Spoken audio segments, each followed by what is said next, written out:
Hello and welcome to Atop the Fourth Wall, where bad comics burn. This should have been reviewed a long time ago.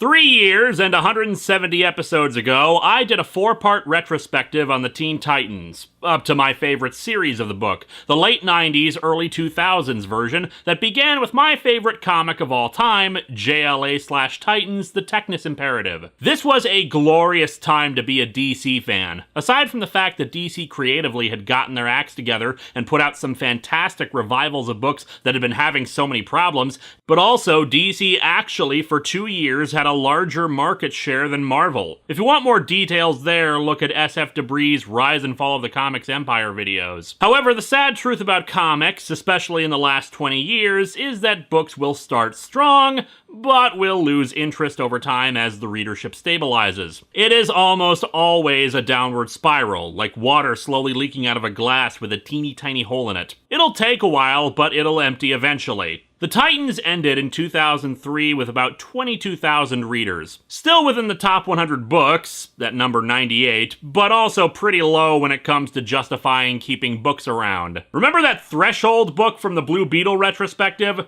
Yeah, that dropped below that point after its first issue. The fact that they let it limp along for another few issues is amazing to me. Doing slightly better by only about 1,000 readers was a little book called Young Justice. The Titans at this point were mostly adults, although in retrospect, the new Teen Titans of the 80s were mostly made up of people who were 18 and 19 years old, but I suppose the new young adult Titans doesn't have quite the same ring to it. While Young Justice filled in the next generation of teen superheroes, including the Tim Drake Robin, Superboy, the Cassandra Sandsmark Wonder Girl, Impulse, and more. With both series having fairly low sales, it was time for a shake-up, and much as I prefer the Adult Titans book, I do see the need to revitalize the franchise, especially since the book itself wasn't exactly doing as great as it used to be creatively. Titans Tower was in shambles, the team at each other's throats at some points, and a mediocre alien invasion story was concluding things. To make matters worse, the Titans book always felt disconnected from the rest of the DC universe. They would acknowledge events going on in other books, but I'd be damned if I could name 5 titles that ever referenced them during their run. I have not read Young Justice, but those who have told me that things over there were going just fine. The problem was just that nobody was reading it.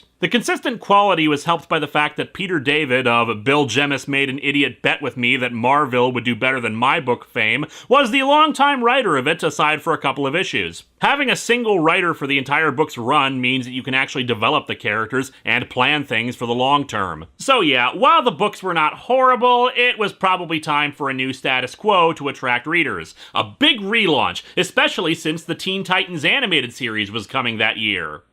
Unfortunately, in order to get there, we got this craptastic miniseries. The fact that the relaunched Teen Titans was so successful after this garbage dump of a miniseries is nothing short of a miracle. Graduation Day, at best, is just kinda lame, but at its worst, it's infuriating. This may not be as bad as Cry for Justice was, but it feels like it's in the same vein of middle finger to the audience that was. A spiritual prequel, if you will. A story that not only hates these characters, but hates you for liking them. You know, assuming that they even have enough enthusiasm to hate them. Graduation Day is a textbook example of a little thing that Mystery Science Theater 3000 described as, they just didn't care.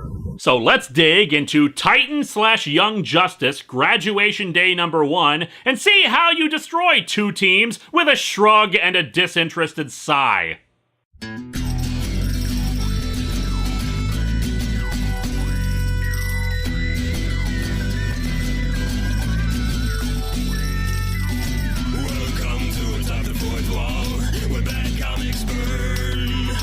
Linkara's gonna teach you all a lesson you won't learn.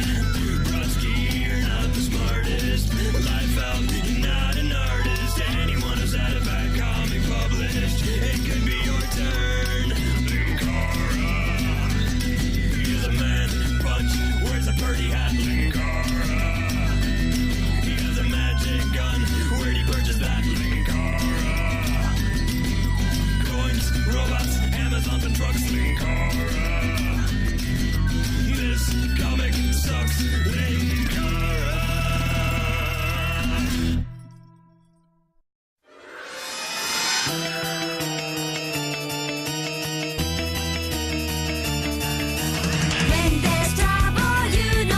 Normally I wouldn't look at the covers, and I won't be for the other two issues, but this cover, this is special. First of all, it's a complete lie. The Titans and Young Justice do not fight each other in this book. I have no idea where the hell this cover came from. It wasn't any of the individual issues covers. This had to have been specifically created for the trade, meaning nobody actually read the damn thing when they put this together. I have further evidence of that, which I'll get to later. Even the book's logo pisses me off. Why is the day in Graduation Day falling off and slanting like that? You couldn't fit your logo on one line? Obviously you know how to shrink stuff since you put Titans and Young Justice above it without any problems. Oh, but then there's the title itself. Graduation Day. The writer, Judd Winnick, said in the lead up to this that this is the end, the death knell for both teams, and that a lot of people are going to get hurt. Yeah, because when I think of graduation, the first things that spring to mind are death and pain. Actual serial sexual harasser Eddie Berganza, editor of the book, said, teens have to grow up. Except, of course, they're staying the same age and still will act like teenagers and will just be on a different team. And, of course, the Titans aren't teenagers anymore, which was the entire point of their book. So this comic's name is an outright lie, too.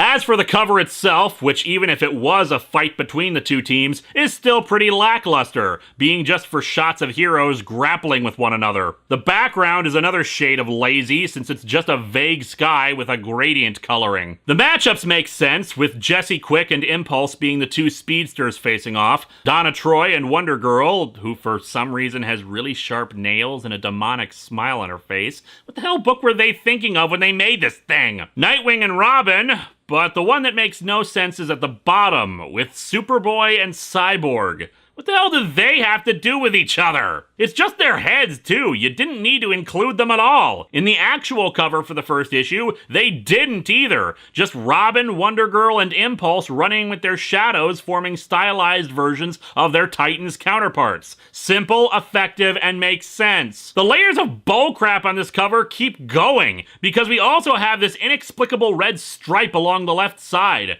Maybe this was a thing for trades at the time, but I don't remember this at all. Not helped by the fact that the creative team's credits are in there, but a lot of them go over the edge of the stripe. Why not just make the stripe half an inch longer and move everyone over? It's not like we're so desperate to see Nightwing's other fist. Hell, just shrink the credits so they fit inside it. This trade cover is maddeningly stupid. Although calling it a trade is being a bit generous. Even for a 3-issue miniseries, this feels thin and flimsy. And I have never encountered a trade paperback collection with ads for completely unrelated products on the back cover. Oh, and another thing that graduation apparently means. Glow-in-the-dark stickers. We open during some kind of battle. Donna Troy, Wonder Girl, Troya. Oh, I'm sorry, clearly we're not reading a comic book, just Donna's business cards. Child of humanity and goddess, offspring of the mortal realm and the beings of infinity. You have to buy a lot of Christmas gifts this year.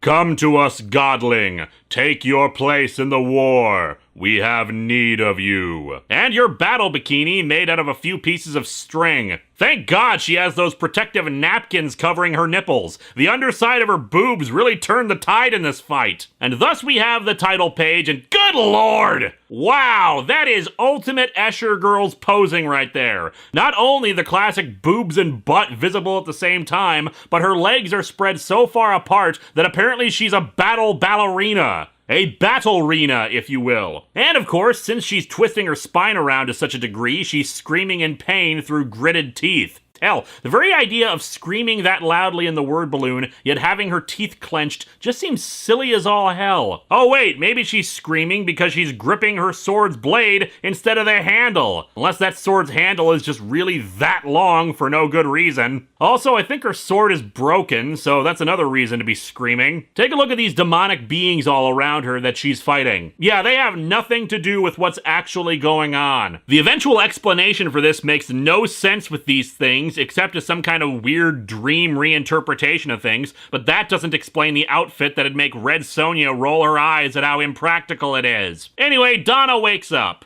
1 month ago. 1 month before that nightmare, she was still waking up from nightmares? Man, Donna's got issues. But yeah, the battle was a dream, of course. I can't imagine anyone consciously choosing to wear that outfit. I don't even know why this felt the need to say 1 month ago. It's not like there's some massive framing device about a story being told in the future. It's just that a month ago she was having weird dreams where her torso swiveled around 180 degrees. She's been having these dreams for months, which makes the 1 month ago timestamp make even less sense. They are always the same, but with some variations. She is always fighting. She is always outnumbered. She does have more fun when the variation is a swarm of kittens just rubbing up against her, though. She is always in pain. Gee, I can't imagine why that would be. But they are becoming more and more real. Donna can feel the heat, smell the sickeningly sweet odor of carnage. Then she remembers that she just put in a carnage-scented air freshener in her apartment. She tastes blood. Damn you, gingivitis! However, Donna is frightened by how she feels like she's welcoming the dream more, which, yeah, would be cause for concern. Except she just woke up screaming in horror at it, so how she's welcoming it is not entirely clear. We then cut to last night in Austin, Texas, specifically 3:28 a.m. We desperately needed to know what time it was. A blue-skinned, pink-haired robot suddenly emerges out of a pink energy portal. I wonder why she looks so badly damaged. Too much pink energy is dangerous. Her internal narration indicates that she's trying to reboot into maintenance mode and that she's traveled through time, but also that she now needs to seek out cybernetic organisms. And cut away. That was a great scene. It's 21 hours later, 11:06 p.m. Pacific Standard Time in San Francisco. It's like this comic is actively poking me to prevent me from yelling, "What time is it?" And instead I'm just yelling, "Why do I need to know this?" We're at the offices of Optotron, an international conglomerate that works to help improve the world, while also controlling a good chunk of the world's media. The CEO of Optotron, Gene Walters, is giving a pitch to the Titans. And look, they're showing off how they've helped out Anthony Perkins, Abe Vigoda, and Betty White. Anyway, they're making a sales pitch to fund the Titans, which for some reason includes Cyborg. If you recall the Titans retrospective, Cyborg left around issue 20 because he finally could resume a humanoid appearance. Long story short, that got undone in the pages of Flash, and he was back to his classic look. That being said, he wasn't a member at this time. What the hell is he doing here? The same goes for Tempest. In fact, Tempest's presence is even more baffling. He was forced to quit the team by his wife because of life-threatening injuries he had sustained. It's why Optotron is even making the offer to fund the team. Tempest was the one who funded them originally, but he left and therefore was unable to bankroll them. But if he's here, why are they even at this meeting? They just didn't care. Before Gene Walters actually says that, though, we have Nightwing being rude to them in the middle of the presentation since they were all flown out here for a reason. Which makes me wonder what he thought they were doing there otherwise. Then again, maybe he's just pissy because they're having this meeting at 11 o'clock at night. Was that the reason they told us what time it was? To indicate that it's past Nightwing's bedtime? But yeah, Optotron wants to supply the Titans with new tech, a base, and the funding to focus on doing their superhero stuff. Nightwing naturally wants to know what they get out of it. Walters tries to spin that it's for the good of the world, but Omen, being psychic, reveals that they want the biggest tax write-off in American history, leading, of course, to the inevitable crossover between the Titans and Captain Tax Time. Walters doesn't deny it, and really, when there's a telepath in the room, why would you even try? But he also says that the tax savings will be passed on to consumers of their products and their employees, something that Omen confirms he means. He's telling the truth. Their hearts are in their wallets, but they do want to help. I also keep my kidney in my messenger bag. Also, I just noticed this, but did they name Gene Walters after Jennifer Walters, aka She-Hulk? I'm sure it's just a coincidence, like they unintentionally made up the name, especially since this guy never shows up again after this issue. But if it was a deliberate reference, why? Anyway, yeah, people who legitimately want to help, even if they do get some benefits out of it, and Omen confirms that they have no nefarious secondary intentions or anything like that. And really, the Titans have gotten funding from both private industries and the government before, so this seems like it'd be a good deal. Or Nightwing can flat out refuse, storm off in a huff, forcing Arsenal to chase after him and ask what the hell. It begins with them just funding us. Then they've got us fighting their own little wars. I'm sure there's some land rights issues in Asia that they'd love for us to tackle. Yes, and you couldn't possibly negotiate with them or contact Bruce or Clark or the various other either super rich or skilled investigators to look into potential problems and come back with a counter offer if you see anything shady. No. Best to just be a dumbass. I don't want to give the impression that I'm all gung-ho for this idea. Nightwing's concerns are legitimate, but it really bugs me how high and mighty he's acting when he just got confirmation that they weren't looking to do horrible things to them. And when you get right down to it, considering how often superhero vehicles and headquarters and equipment gets trashed and needs replacement, this is a bigger, more expensive risk for Optitron. Hell, the Titans have a track record of this crap bigger than their tower. You know, the one that recently got blowed up and you need a replacement for? Oh, and spoilers for one of the books that came after this? Yeah, they're on the up and up. Optitron is actually a subsidiary of Wayne Enterprises. Bruce set the whole thing up to help him out without Dick feeling resentful over getting help from him. So Dick's temper tantrum here is even dumber in hindsight. It's even more hilarious when you remember that the reason Dick is even with the Titans right now is out of fear that he was becoming too much like Batman. When Batman is showing concern for other people's feelings and can see the bigger picture and potential for good. Dick is just being a broody, self-righteous moron. Oh, but Arsenal doesn't point that out. Here's his response. Listen, aren't you sick of being second string? Aren't you sick of us repeatedly saving the world, fighting off brutal enemies, and battling in intergalactic wars? We're such Z-listers. This is an especially baffling statement to make when the end of their freaking book was about them stopping an alien invasion on their own. Had Judd Winnick never read any Teen Titans material beyond the Silver Age or something? Folks, they just didn't care. Nightwing doesn't trust Optitron because they also have brought in Young Justice, seemingly making the same offer to them. They want to create the fast food chain equivalent of super teams. Over 3 billion served! A supersize is when they call in all the other former Teen Titans for a big brawl. A number 7 is when one of them turns traitor.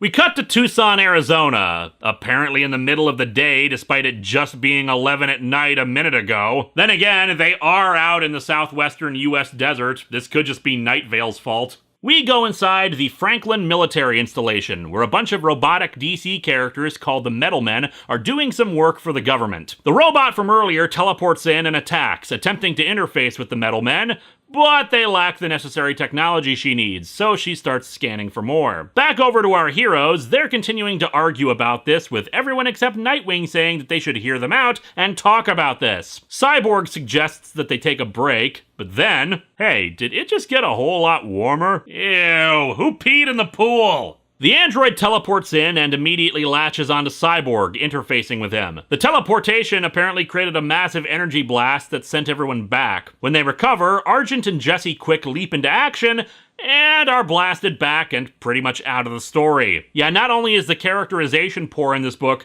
there isn't very much of it, focused pretty much on Nightwing and Arsenal. For a team-up book, everyone is just kind of there. Also, Tempest can fly, apparently. News to me. Impulse and Empress of Young Justice leap into the fray, with Impulse vibrating through the android to try to shake her loose, while Empress goes to pull Cyborg free of her. All while this has been going on, and Nightwing has been ineffectually shouting out orders that most everyone is pretty much ignoring. Then again, considering Nightwing's dialogue in this book has been pretty crappy, I don't blame people for not listening to him. Both of you get out of there! Now! She's too unpredictable! How do you know that? She only appeared less than a minute ago! But indeed, the android deploys countermeasures to Impulse, creating another pink explosion. Wow, this episode could really get some mileage out of the too much pink energy clip. Cyborg is freed, but is also missing his legs, so that's a bummer on top of everything else. The robot starts pulling a Linda Blair by floating in the air on her back for some reason,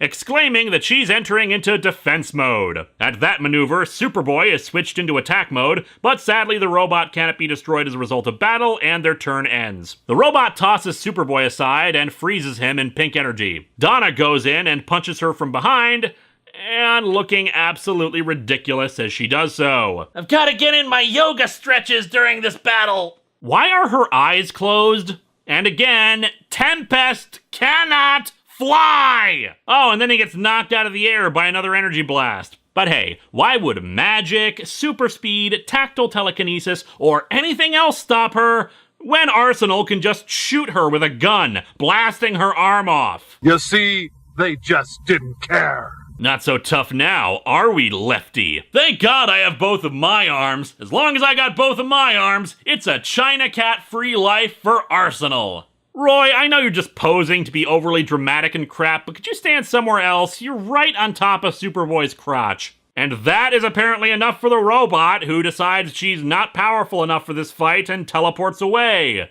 With this bizarre close-up shot of her eye for some reason. Seriously, it just zooms in on her eye and then teleport. What the hell? And now enjoy this montage of everybody injured or unconscious. All in all, 100% successful trip. And so the first issue ends with Cyborg exclaiming that this was all a mistake. The robot didn't intend to hurt anyone, which Nightwing snarkily responds with, "You could have fooled me." That's because it was very poorly written, Nightwing. You should be used to that by now. Hey, you see that "to be continued" in the corner? Normally, that is a sign that the scans I'm working with are from the individual issues and not from the trade collection. That's because trades remove those since, well, there's no point in having "to be continued" when you're reading everything together in one book. Sure, they might throw in the issue's cover to indicate there's a break in the story, but otherwise text like that is taken out. Except for in this trade paperback, where that text is left in for both issues 1 and 2.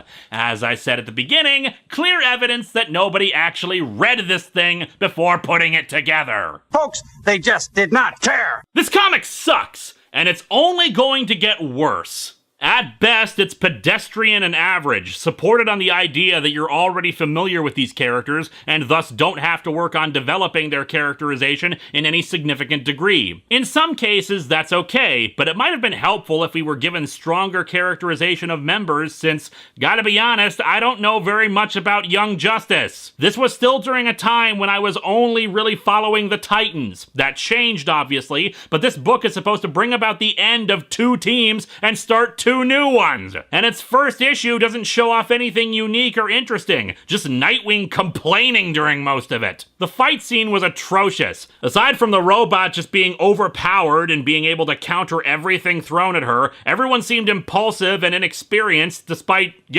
having more than 100 issues between the 2 teams, not even counting the full history of the Titans. Everybody was running at the robot no more than 2 at a time. And it's not like Arsenal defeated the robot by being clever or something, he just shot it! This is pitiful! Next time, we continue with Graduation Day, and the first of 2 huge missteps that made this book so infamous.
Oh yeah, I've seen this face on a blue robot before. This is what happened when I accidentally installed Windows 10 on Poyo.